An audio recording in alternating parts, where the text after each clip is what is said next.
Días, mis queridos estudiantes. Desde mi casa, como todos debemos estar, voy a tratar de darles una nueva orientación académica desde esta forma virtual. Hoy 2 de abril del 2020, próximo ya a la Semana Santa, pero como también pidiéndole a Dios que esta pandemia pueda verdaderamente sopesar todos estos grandes problemas que tenemos, de que Dios nos ayude y nos convoque a un verdadero alivio ante estas circunstancias. Vamos a repasar un poco lo que vimos en la pasada clase virtual y una introducción sobre lo que verdaderamente vamos a desarrollar en esta clase.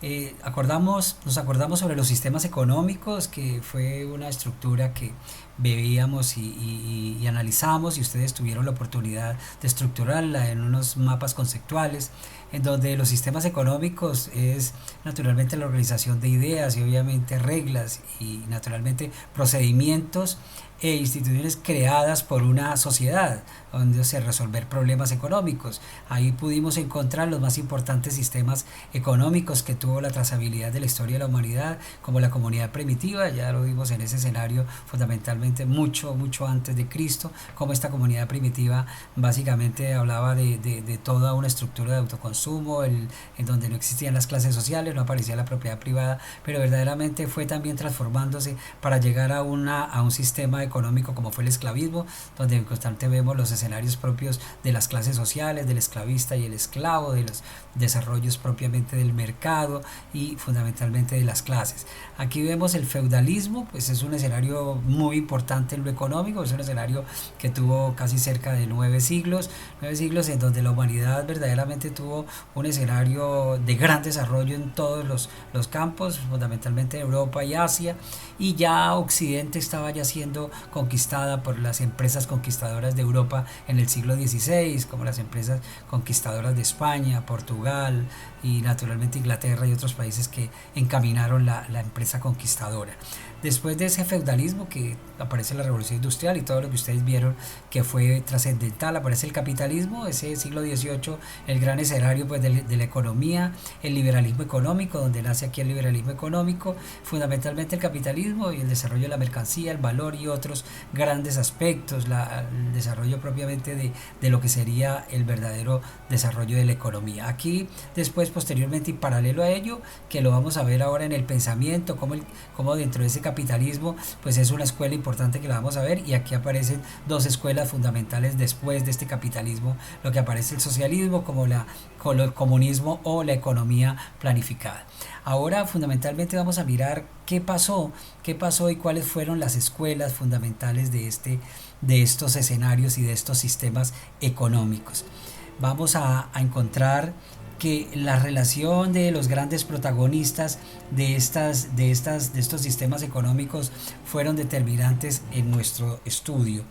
Eh, Vamos a mirar la escuela, las principales escuelas dentro de este pensamiento económico, pero fundamentalmente vamos primero a analizar, así como vimos que los sistemas, que son las escuelas o corrientes del pensamiento. Naturalmente una escuela o corriente del pensamiento económico consiste naturalmente en un grupo de pensadores, porque estamos hablando de escuela y estamos hablando de pensamiento, una escuela de pensadores naturalmente que comparten los puntos obviamente de vista comunes acerca de la realidad y de los fenómenos, sus interpretaciones y propuestas en busca naturalmente de un marco doctrinario fundamental, diferenciado de los obviamente pertenecientes a otras escuelas. Una escuela es muy particular a diferencia de otras. Esas son las escuelas del pensamiento, no solo económicos, escuelas del pensamiento político, escuelas del pensamiento social. Todo lo que llaman escuelas son eso, son naturalmente unos grupos de personas o de personajes, naturalmente pensadores los llamamos acá, que comparten los puntos de vista, en este caso económicos, acerca sobre la realidad y los fenómenos, y así sí mismo se determinan unas doctrinas. En economía nosotros vimos corrientes del pensamiento económico y allá se llaman doctrinas económicas. Doctrinas porque son pensadores que han estructurado estas doctrinas. Vamos a mirar cuáles fueron. La primera gran doctrina o la primera gran escuela pues es la escuela fisiócrata o los fisiócratas, o las fisiocracias que llamamos. Estos fisiócratas surgen en Francia en el siglo XVII. Ya miremos que ya estaba avanzando esa Edad Media, y ya sobre el siglo XVII ya habían también aparecido otras grandes estructuras, como fue el mercantilismo. Pero aquí lo que vamos a ver es la fisiocracia, que es lo más importante. Sus mayores exponentes son Francisco Quesnay, es el mayor exponente de la fisiocracia, y Robert Turgot como el segundo gran exponente de esta escuela. Hablamos de que propusieron que las actividades relacionadas con la tierra eran las únicas, naturalmente, que generaban valor y riqueza. ¿Qué es lo importante en esta escuela fisiócrata? Pues necesariamente la tierra. La tierra fue el factor fundamental de valor y riqueza para los fisiócratas. Aquí no existían, y lo que yo les decía en alguna introducción, en la época naturalmente de Robin Hood, esa escuela esa época de la Edad Media, ahí posteriormente su finalización empiezan a nacer esta escuela fisiócrata, y fundamentalmente lo que llevaría a cabo a la riqueza de la tierra fundamentalmente. La industria no creaba valor, decían ellos, así como tampoco el comercio. Aunque existía la industria del comercio, no generaba valor para ellos, sino que solo la transformación a partir de la generación, o a partir de lo generado por la tierra. Todo lo que la tierra generaba era valor y era riqueza, fundamental en esta escuela. Yo quiero que vayan ustedes siguiendo de paso de que de este primer estudio de la escuela fisiocracia vemos dos grandes exponentes, que es Francisco Quesnay y Robert Turgot. Quiero que por favor lo investiguen, saquen como primer protagonista de la escuela fisiócrata, y vayan ustedes determinando cuáles fueron los elementos fundamentales y sus planteamientos en materia económica, entonces, y su aporte a la economía. Entonces vayan ustedes anotando esa investigación. Naturalmente aquí vemos también de que se basaba su análisis en la obtención del producto neto, o sea, un excedente o producto, o product net, que es lo que hablamos. Esa era la obtención de ese producto neto, era lo importante, y es la forma en que obviamente circulaba entre las diferentes clases sociales, para la cual emplearon una matriz de interrelaciones productivas llamada la tabla económica, y ahí la van a ver en lo que habló naturalmente Turgot en esta materia. Naturalmente la Tablet Economic, aquí aparece.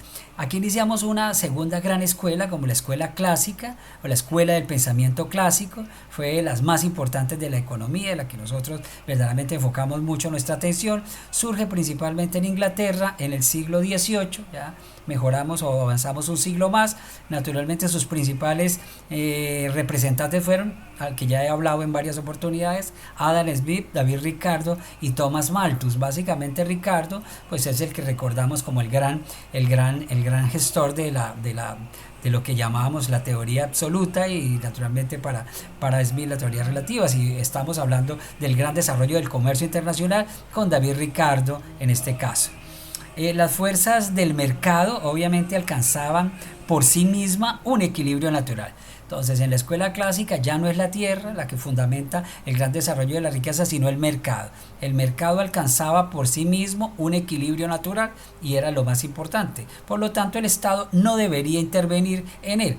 El primer elemento, el Estado no debe intervenir en este intercambio o en este equilibrio de mercado, no debe intervenir. Naturalmente él no está en la potestad de intervenir en lo económico, simplemente regular los desarrollos propiamente diplomáticos, fronterizos, de seguridad y otros que ellos también hablaban y determinaban. Y obviamente ni regulatorio en este caso, dejar hacer y dejar pasar para ellos, en este caso laissez-faire, quiere decir en francés, dejar hacer, dejar pasar, lo que ellos planteaban fundamentalmente en el desarrollo propiamente de la economía. Aquí aseguraron que la riqueza de una nación no se basa naturalmente en la acumulación de metales preciosos, lo que traían los mercantilistas, sino que era de la producción nacional que podrían naturalmente generar. La producción, el desarrollo del mercado, y simplemente eso. La producción era igual a la riqueza. ¿La producción de qué? De la empresa, del mercado y demás. Era la riqueza fundamental.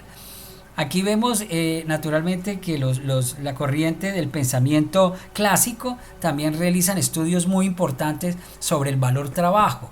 Aquí surgen posteriormente las escuelas derivadas de los clásicos, como que llamamos los marxistas y naturalmente los neoclásicos.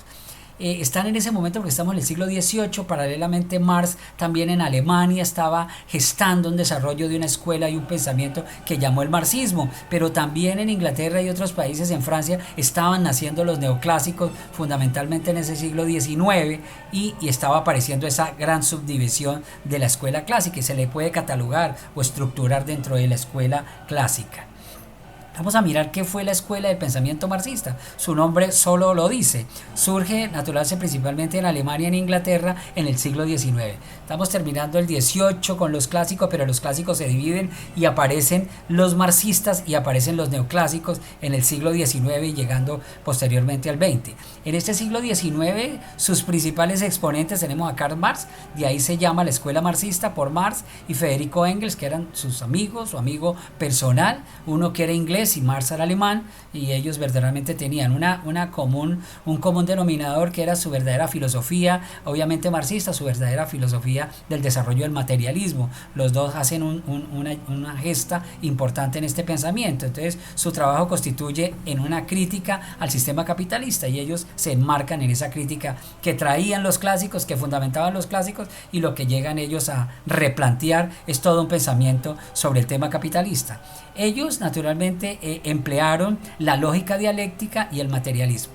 La lógica dialéctica, la dialéctica es eso que vimos en los sistemas económicos, es ese desarrollo y ese cambio en la historia de la humanidad, es lo que llamamos dialéctica. El dialéctico es, en términos conceptuales, un cambio.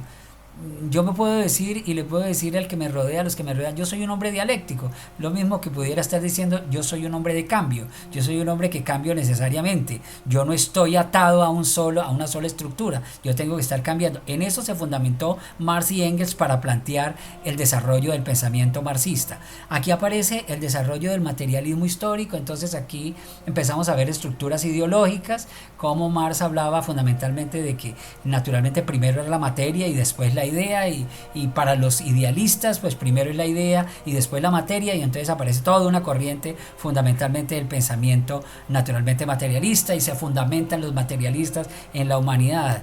Eso es importante para tener en cuenta, para realizar las relaciones entre las clases sociales naturalmente durante los procesos de producción. Esa era lo fundamentalmente y la crítica fundamental. Señalaron la existencia de la plusvalía como parte del trabajo del obrero que naturalmente tomaba el capitalista. Aquí el obrero en el desarrollo de su producción, él imprime toda su fuerza de trabajo, el capitalista recibe su producto terminado, él lo comercializa, esa comercialización y en ese intercambio es donde aparece la plusvalía o esa ganancia adicional que se obtiene el capital. Eso es lo que Marx decía, que el capitalista se apropia de un excedente que llamamos plusvalía, y es lo que está dentro de las mercancías y se apodera del capitalista. Porque lo vemos sencillamente de que hay un salario mínimo, el salario mínimo produzca mucho, medio, poco o más o menos, le pagan un solo ingreso. Lo que hay de excedente y esas grandes utilidades es lo que llamaba Marx como la plusvalía de la riqueza. Propusieron que la reproducción y acumulación del capital originaba obviamente necesariamente una crisis económica. Es lo que vemos. Miremos de que desde que lo planteaba Marx, que él hablaba que se propusieron a plantear que la reproducción y la acumulación del capital originaría necesariamente una crisis económica. Hoy estamos viendo, no por la pandemia necesariamente, pero si lo vemos anteriormente, lo que estaba pasando con el precio del dólar, necesariamente ese conflicto entre esos dos grandes mercados, como el mercado ruso y el mercado árabe en materia petrolera, ese conflicto de reproducción, es un conflicto de acumulación. Eso necesariamente genera crisis económica, y es lo que empezó a generar el mundo. La crisis económica, por unas partes de la reproducción y por otras partes de la acumulación, y aquí por unas partes básicamente de la salud. Pero aquí estamos, de que esto está comprobado, como lo planteaba, de que esas reproducciones y acumulaciones de capital obviamente originaba necesariamente una crisis. Y una crisis es lo que estamos viendo en este momento, como les decía. Por lo que el Estado obviamente debería intervenir para resolver la crisis. Hoy Hoy lo que está aconteciendo en el mundo no hay sino una sola vía de solución, es la intervención del Estado. La intervención de este Estado es el único que puede regular y aclimatar y de alguna forma menguar las diferentes fuerzas y poderlas equilibrar. ¿Y cómo lo hace? Pues también a través de inversión y a través de un desarrollo dentro de las fuerzas productivas social. Miremos los neoclásicos en ese siglo XIX. Naturalmente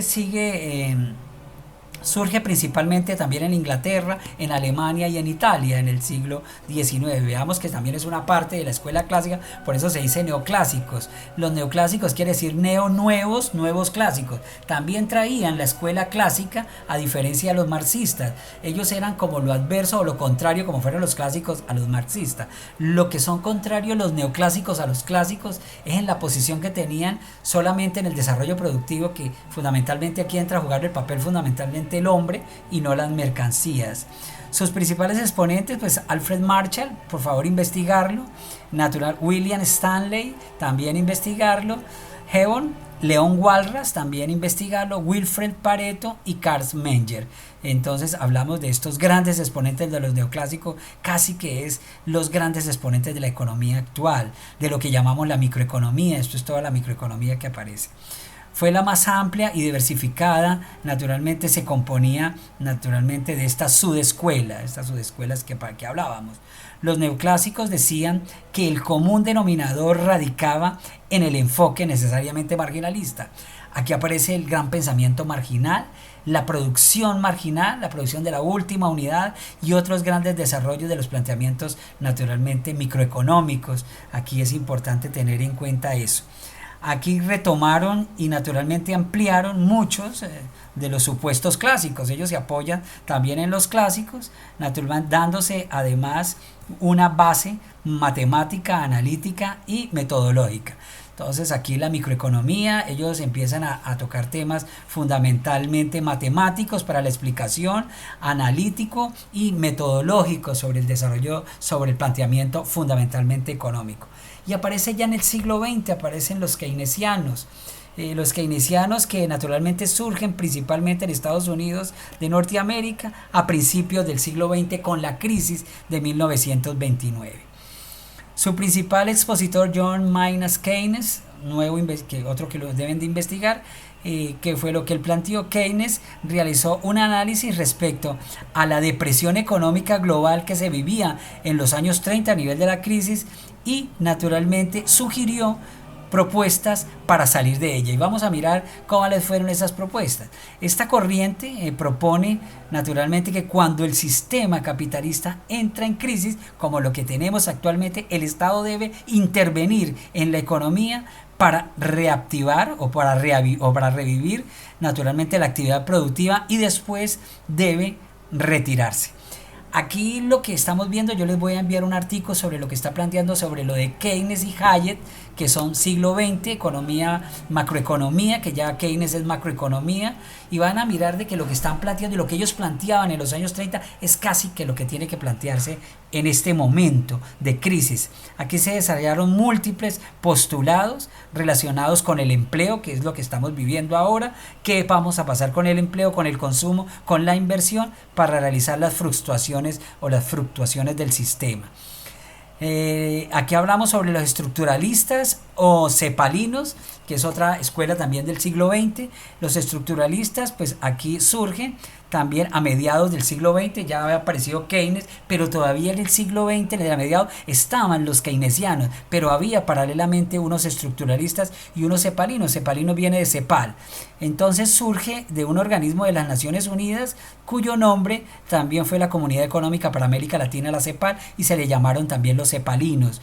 Estos estructuralistas o cepalinos tuvieron una gran importancia en el desarrollo latinoamericano. Muchos de los presidentes en cabeza de Alberto Lleras y Carlos Lleras y Pastrana trataron mucho el tema del modelo cepalino. Su principal expositor se llama Raúl Prebisch, que también lo deben de consultar, de nacionalidad argentina. Raúl Prebisch pues es un gran economista que planteó cómo debía estructurarse en estos modelos. Esta corriente analizó la problemática de los países latinoamericanos y construyeron que la falta del desarrollo se debía necesariamente a una estructura socioeconómica de estas naciones. Hablaban de que el problema de la economía era un problema de estructura. Señalaron naturalmente que la desigualdad estructural mundial, naturalmente impuesta por los países ricos, en este caso de centro, expandía un adecuado y un desenvolvimiento también de los países más pobres o periféricos necesariamente.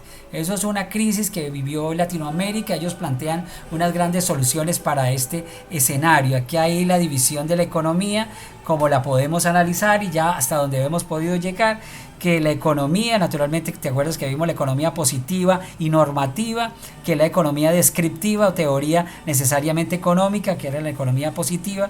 Dentro de esta economía positiva hablamos de la micro y la macro, y ustedes sabían, ya lo estructuran, qué es una y qué es la otra.